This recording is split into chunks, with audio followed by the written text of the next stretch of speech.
Hello, everyone, and welcome to the Laughing Empress Read Aloud, Chapter 16. Raven is not prejudiced. Let's go ahead and dive in. As soon as Philothea recovered a little strength, she insisted on walking. Sounds good, Raven said, setting her down. Because my back is killing me. Philothea's legs wobbled. She was tired, sore, and starving, but Raven had done enough for her already, and she refused to continue being a burden. The woods all around the little party were beautiful. Here, the trees were well spaced, and no brambles hindered their footsteps. It would have been the perfect spot for a relaxing afternoon stroll under different circumstances. As things were, Philothea hardly noticed. Her mind kept returning to the Fae King and his daughter, her family. "Do you know the name of the princess?" Philothea asked Raven as they walked. "Ketty," Raven answered. "Princess Ketty." "I guess she's my aunt," Philothea mumbled. "She seems nice." "She doesn't get it from her dad," Zoe commented from her perch on Raven's shoulder. Raven smirked at the comment until she noticed the streams of fresh tears pouring down Philothea's cheeks. Then she frowned and said, "That was insensitive, Zoe." "Says the woman who's been threatening to kill us since we met," Zoe grumbled, ruffling her feathers. "I'm over that," Raven declared. "Raven," Philothea interrupted, "did you know the king was my grandfather when you found me?"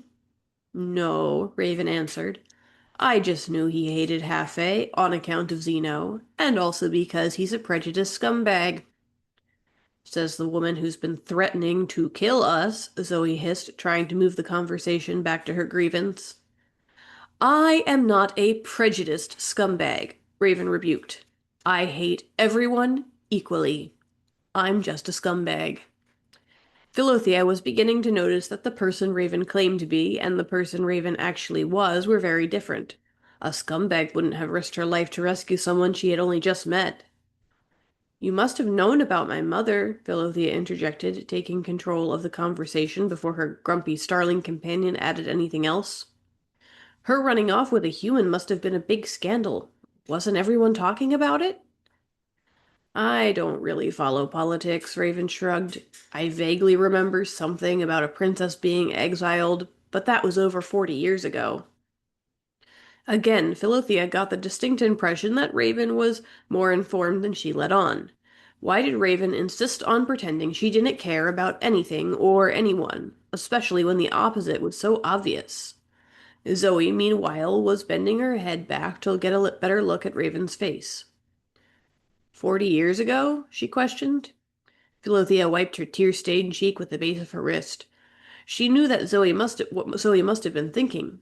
Raven didn't look old enough to remember anything that happened 40 years ago. "How long do fays live?" Zoe asked.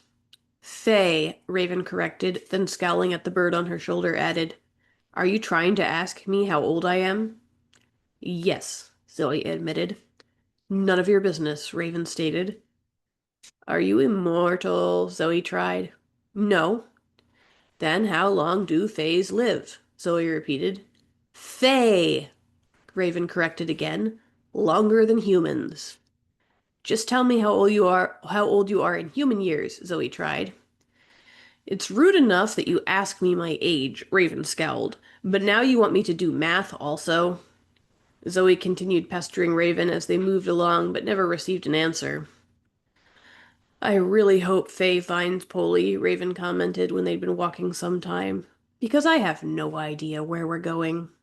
Philothea thought of her mother, locked away in Zeno's palace. Why was he keeping her? Polly must not have known about the queen's capture, because he certainly wasn't taking them to Zeno's palace. He was taking them to wherever Philothea's parents lived before she was born. Did he know her mother wasn't there anymore? Suddenly a horrible thought occurred to her. "Do you know if my father's alive?" Philothea asked. "I don't know," Raven answered. "But the king clearly thinks he is, or he wouldn't have told me to take you back to him." "But if Zeno has my mother," Philothea choked, "why wouldn't he take my father also, or kill him? Why would he take my mother and leave my father unharmed?" "Maybe your dad escaped," Zoe suggested. And then ran straight back to his kingdom? Raven asked dryly. I'm just making suggestions, Zoe defended.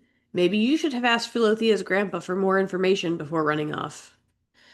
Raven sighed, I think I'd rather spend the rest of my life hopelessly searching for Philothea's dad myself than spend another minute in the company of her charming grandfather.